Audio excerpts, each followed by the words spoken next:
Making friends is simple. It's not easy. In fact, it's pretty hard, but it is simple. And I should know. I'm autistic, and so for a lot of years, I really struggled to make friends until I figured out the steps that actually reliably build a social life. And I became a psychologist so I could help other people with the same thing. So trust me that this stuff works. And it's not that complicated. It's just a few steps, a few actions that you need to take in order to build friendship in your life. Of course, I did say that it was simple. I also said that it was hard. The reason why it's hard is because it takes effort, it takes willpower. You got to do some stuff that might not be the first choice that you'd want to do. And more importantly, it takes courage. It's scary to try to make friends because, at least for most people, this brings up a fear of rejection. And so we tend to avoid it because we don't want to feel that sense of rejection. We don't want to worry, oh, am I a bad person? Is there something wrong with me? And so we just sort of stay isolated. But the fact is, I can guarantee you that you've done hard things in your life before because everybody has. And you have a reservoir of willpower and strength and determination, and you get to choose where you spend that reservoir. Because right now in your life, there's probably some hard things that you're already doing. But my question is, are those the best things for you to be focused on? Maybe you're working really hard to beat that Dark Souls boss, and that's very challenging. But maybe that's not actually the thing that is going to transform your life, make you really happy. Maybe you are consistently getting up, going to the gym every day. That's awesome.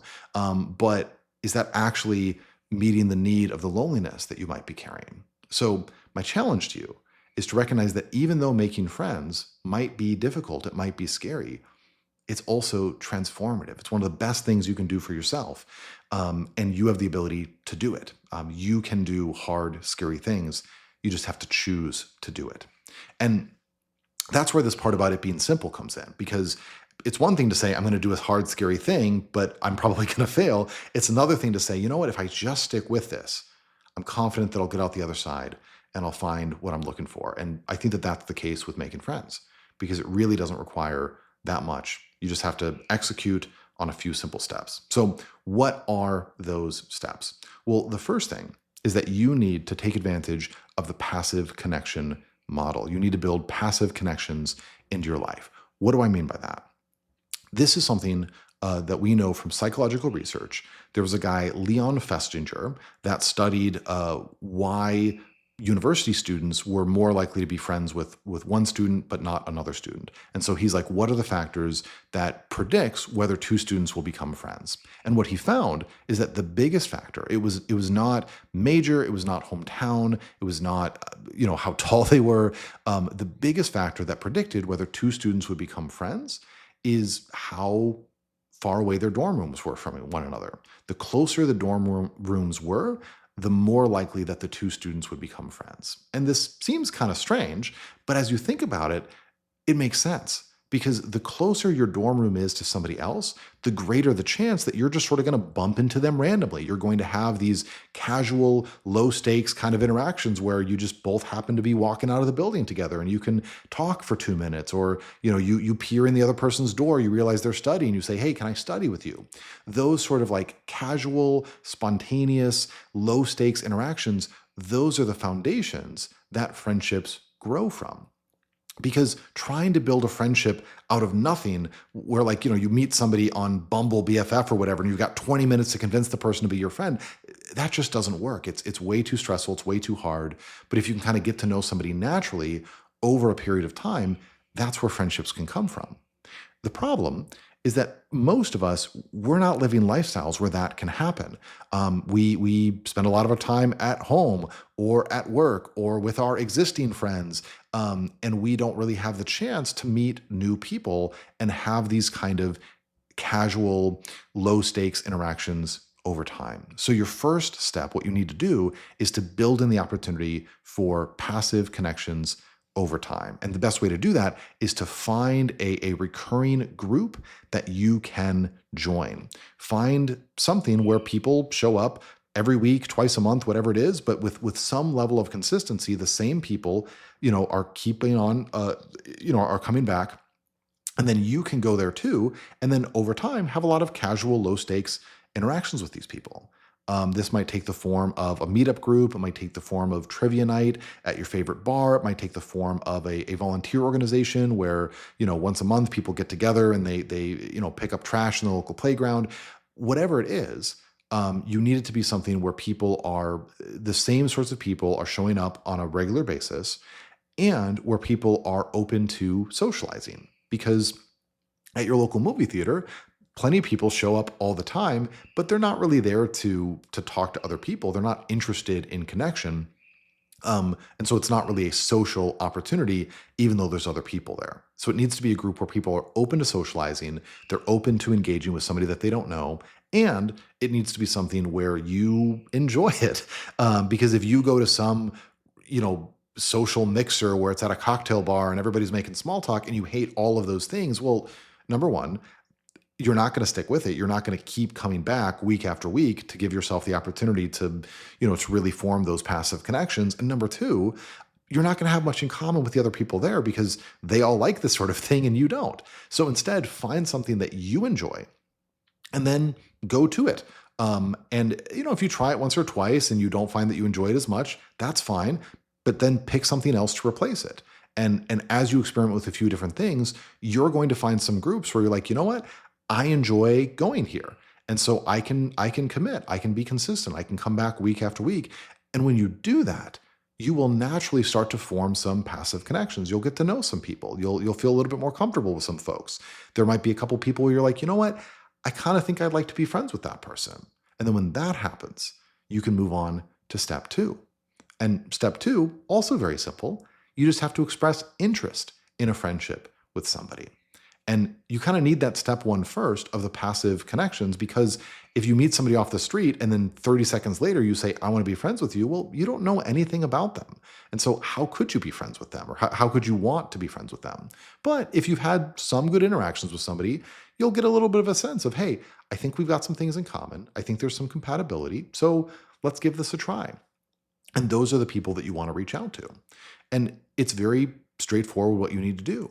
All you have to do is invite somebody to spend time with you doing something different than where you've met them. So if you have a board game, weekly meetup that you go to at your local store, and you've met somebody there, you've played a couple games with them, you've had a good time, maybe say, hey, would you like to, grab some lunch before the next board game meetup? Or you might say, hey, there's a movie in theaters that I think is pretty fun. Would you want to go see a movie together, or whatever? Find something that's like it's low stakes, it's casual, but it's a clear indication of interest to spend time with them outside of the context that you've currently met them. And that is the signal that, hey, you want to be friends with that person, or at least you're interested in exploring the idea. It's not saying, hey, now we're best friends. It's just an opening of the door. And chances are they'll say, sure. And you'll be able to spend that time together. And then you can build on it from there. If you have a good time having lunch together, maybe do that once or twice more, and then invite them to go bowling, invite them to go to the zoo, whatever. Try to find other things that you would enjoy doing with them. And you don't have to make this stuff up. Just based on the interactions that you have, you'll probably find some more things in common and be like, oh, we're both talking about how we really love live music. Maybe let's go see a concert together. So if you can invite people to just a stair step of a few more things, that really shows the interest in the friendship, and you can build a real relationship with them over time. You can also use this same strategy to build a full-on friend group, because if you have a couple of different people that you've reached out to and you've had a couple of good interactions with them, then again, you'll sort of have a sense for, would these people maybe get along with one another? And then you can invite them all to do something together. So maybe, you've got 3 or 4 people that all love animals. And so you say, hey, what if we all go to the zoo together? You can try to organize a group event, give other people the chance to get to know each other, and then voila, now you've got a friend group, because not only do these people know you, but now they feel comfortable with one another, and they'd all be happy to do things together. So that's really all it takes. It's step one, finding a group where, like-minded people who are open to connection are going to be there week after week, and you can start to be consistent. Then once you've done that for a few weeks, you start to have a couple of initial connections with people, then you can find a way to invite somebody to do something with you. And then once you've done that a few times, then you can invite a group to do things with you, or you can deepen the relationship. But you just sort of build on it from there. And again, this can be scary because doing these things risks rejection, right? What if I go to this meetup group and nobody there talks to me? What if I invite somebody to go see a movie and they say no? But the fact is, somebody who decides not to be friends with you or not to have a conversation with you, they're not rejecting you because they don't know you. They just have this tiniest little sliver of knowledge and experience about you, and they're making a decision based off of that. And so if somebody decides they don't want to be your friend, I mean that might feel a little bad, but it doesn't say anything about you. It's not a threat to your identity. And it just gives you the opportunity to say, okay, well, I'm not going to invest any more time in you. I'm going to find somebody who does want to be my friend. Because chances are, not everybody is going to be a fit for you, but some people are. And those people that are a fit for you, those people that could be a good friend to you, you can also be a good friend to them. And that's really important because we're living through a loneliness epidemic. We're living through an age where a lot of people are struggling to find friends, to find community, to have people that they can share life with. And if you decide to reach out and make a friend, you're also giving a friend. You're allowing somebody else to have a friend, which is you, right? And so doing this, it doesn't just help you, it helps the people that you reach out to. And that, I think, can be one of the greatest sources of courage because it's not just about you. It's not about do you have the courage for yourself to try to escape loneliness. It's this awareness that you have a gift to give, that you might be the friend that somebody else is looking for. And if you are willing to do these things, reach out, offer friendship, you might change somebody else's life. And that's a big thing. But again, it's a simple thing. It really does work. It really is straightforward. All it takes is just the courage to stick with these steps and push through it, even when it's scary or even when it's hard. So, hope you found that helpful. Give this stuff a try. Leave a comment. Let me know what you think. And of course, uh, I will be rooting for you and share some new videos pretty soon. Bye, everybody.